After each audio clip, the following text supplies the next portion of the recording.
Hello friends, दृष्टा classes के YouTube channel पर आप सभी का स्वागत है। इस वीडियो में हम लाभ एवं हानि अर्थात प्रॉफिट एंड लॉस के कंसेप्ट को पढ़ेंगे। ठीक है, तो चलिए शुरू करते हैं।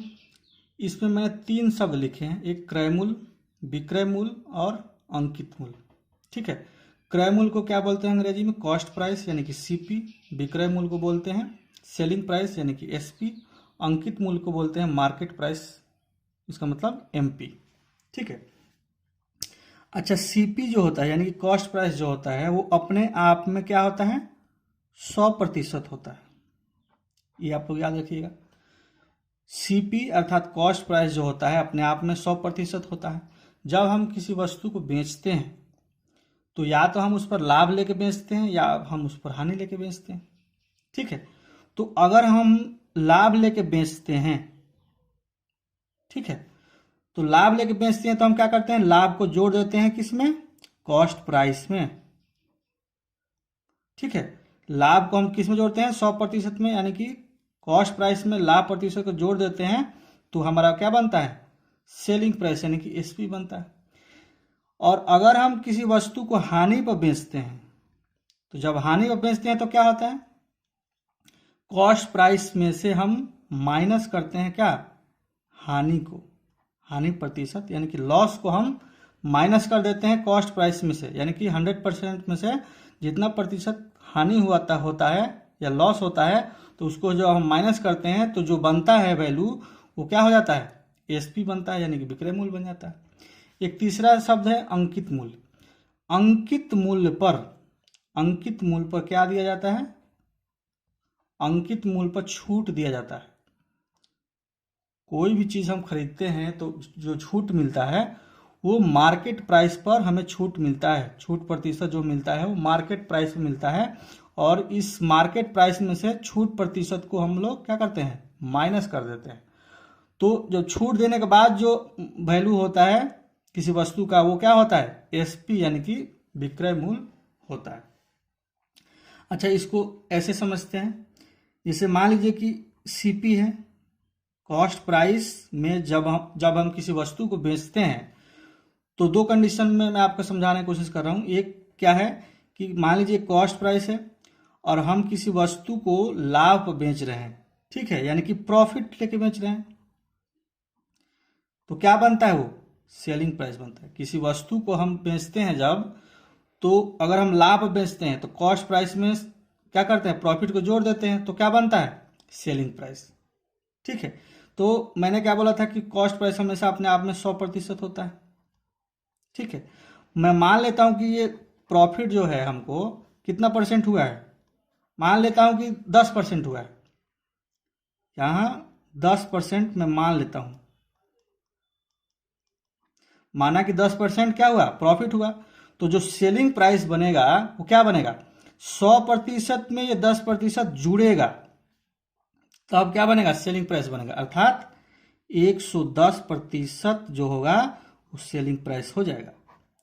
प्रतिशत वाले कंसेप्ट में मैंने क्या बोला था कि जब वृद्धि होता है तो क्या करते हैं हम? 100% में उतने प्रतिशत वृद्धि को जोड़ देते हैं। ठीक है, अर्थात यहां क्या बोल रहा है कि प्रॉफिट बोल रहा है, तो हम क्या करेंगे? 100% में उतने प्रतिशत प्रॉफिट को क्या किए? जोड़ दिए। तो 100 में 10% को जोड़ दिए तो क्या हो गया? 110%। तो ये जो 110% बना वो क्या है? वो एसपी हो गया, यानी कि हमने किसी वस्तु को जो बेचा उसको क्या किया? 10% के लाभ पर बेचा, यानी कि उस इसका यानी कि कॉस्ट प्राइस का क्या होगा ये? अच्छा, इसका मतलब क्या हो गया? कॉस्ट प्राइस का मतलब हो गया 110% का क्या मतलब हो गया कि ये कॉस्ट प्राइस का 110% हो गया। अब कॉस्ट प्राइस का 110% हो गया ये, और ये जब क्या हो गया? कॉस्ट प्राइस का 110% एसपी बन गया। अच्छा, इसी को हम इसको कैसे लिख सकते हैं? इसको देखिए, प्रॉफिट निकालना होता है तो हम क्या करते हैं? सेलिंग प्राइस में से कॉस्ट प्राइस को माइनस कर देते हैं। ये फॉर्मूला हो गया लाभ अर्थात प्रॉफिट निकालने का। प्रॉफिट हम कैसे निकालते हैं? सेलिंग प्राइस में से कॉस्ट प्राइस को माइनस करते हैं। और यहां मैंने क्या बोला था? कॉस्ट प्राइस में जोड़ देते हैं प्रॉफिट को तो सेलिंग प्राइस होता है। तो मैंने क्या किया? प्रॉफिट निकालने के लिए इस सीपी को इधर लेके चला गया, ठीक है, तो एसपी में से सीपी माइनस हो जाएगा। अच्छा, प्रॉफिट परसेंटेज निकालना होगा तो कितना होगा, क्या होगा, प्रॉफिट प्रतिशत अगर निकालना हो तो क्या करते हैं हम, प्रॉफिट बट्टा, यहां प्रॉफिट बट्टा क्या है, कॉस्ट प्राइस, गुने 100, चूंकि प्रतिशत निकालना है तो 100 से गुना कर देते हैं, तो ये एक फार्मूला बन गया। अच्छा, एक चीज देखिए, यहाँ पर प्रॉफिट जो निकला है वो सीपी पर निकला है, यानी कि कॉस्ट प्राइस पर निकला है, यानी कि प्रॉफिट प्रतिशत जो निकलेगा या प्रॉफिट जो निकलेगा वो हमेशा क्या होगा, कॉस्ट प्राइस पर निकलेगा। ठीक है। अच्छा, इसी चीज को हम दूसरे तरीके से लिखते हैं, क्या, हानि वाले में। जैसे देखिए, सीपी माइनस लॉस बराबर एसपी। किसी भी वस्तु को अगर हम हानि में बेचते हैं तो क्या होता है, हानि में बेचते हैं तो जो हमारा कॉस्ट प्राइस होता है उसी में से जितना लॉस होता है उसको माइनस कर देते हैं, उसके बाद जो बनता है वो क्या बनता है, सेलिंग प्राइस बनता है। ठीक है, तो ये मान लीजिए कि 100% है, पहले ही मैंने बोला था यहाँ पर, ठीक है, कि कॉस्ट प्राइस क्या होता है, 100% होता है। मान लेता हूं मैं कि लॉस मेरा क्या है, 10% है, मैं मान लेता हूं कि लॉस क्या है, 10% हुआ है, तो सेलिंग प्राइस क्या बनेगा, सेलिंग प्राइस जो बनेगा वो 100% में से क्या हो जाएगा, माइनस हो जाएगा ये लॉस प्रतिशत, यानी कि 10%। यही चीज मैंने परसेंटेज में बताया था कि जितना प्रतिशत कमी होता है तो क्या करते हैं, 100% में हम उतने प्रतिशत को माइनस कर लेते हैं, तो यहां क्या हो जाएगा, 100 में से 10 चला जाएगा तो क्या हो जाएगा, 90%।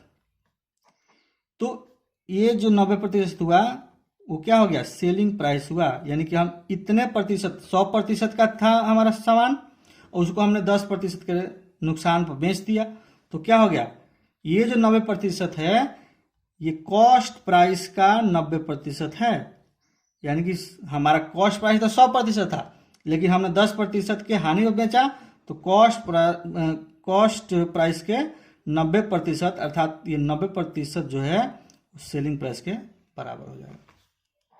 अच्छा, इसको हम कैसे लिख सकते हैं, लॉस को सीपी माइनस एसपी, लॉस निकालने के लिए इसको क्या करता हूं मैं, इधर ले जाता हूं, इसको इधर ले जाता हूं, तो क्या हो जाएगा, लॉस जो होता है हमारा कॉस्ट प्राइस में से सेलिंग प्राइस को माइनस कर देते हैं, तो जो आता है वही लॉस हो जाता है, तो एक फॉर्मूला ये हो गया। ठीक है। अच्छा, लॉस प्रतिशत निकालना हो तो, लॉस प्रतिशत निकालना हो तो क्या होता है, लॉस बट्टा कॉस्ट प्राइस गुने 100। ठीक है, तो ये फॉर्मूला एक बन गया कि लॉस प्रतिशत जो हमारा होगा, यानी कि हानि प्रतिशत जो होगा, लॉस बट्टा कॉस्ट प्राइस गुने 100। यानी कि यहां भी देखिए बट्टे में क्या है, मैंने क्या बताया था कि बट्टे में जो होता है ओरिजिनल वैल्यू होता है। ठीक है, तो यहाँ बट्टे के नीचे क्या है, सीपी है, यानी कि ये जो है हमारा है लॉस जब भी कैलकुलेट होगा वो क्या होगा, कॉस्ट प्राइस पर लॉस कैलकुलेट होगा। यहाँ क्या था कि प्रॉफिट क्या था, वो भी कैलकुलेट हो रहा था कॉस्ट प्राइस पर, यानी कि हम क्या लिख सकते हैं कि प्रॉफिट और लॉस प्रतिशत जो होगा, प्रॉफिट और लॉस प्रतिशत हमेशा कॉस्ट प्राइस पर क्या होगा, कैलकुलेट होगा, यानी कि प्रॉफिट और लॉस प्रतिशत जो होगा हमेशा क्या होगा, सीपी पर यानी कॉस्ट प्राइस पर क्या होगा, कैलकुलेट होगा। अच्छा, एक तीसरा चीज दिया हुआ था, एक तीसरा चीज दिया हुआ था छूट।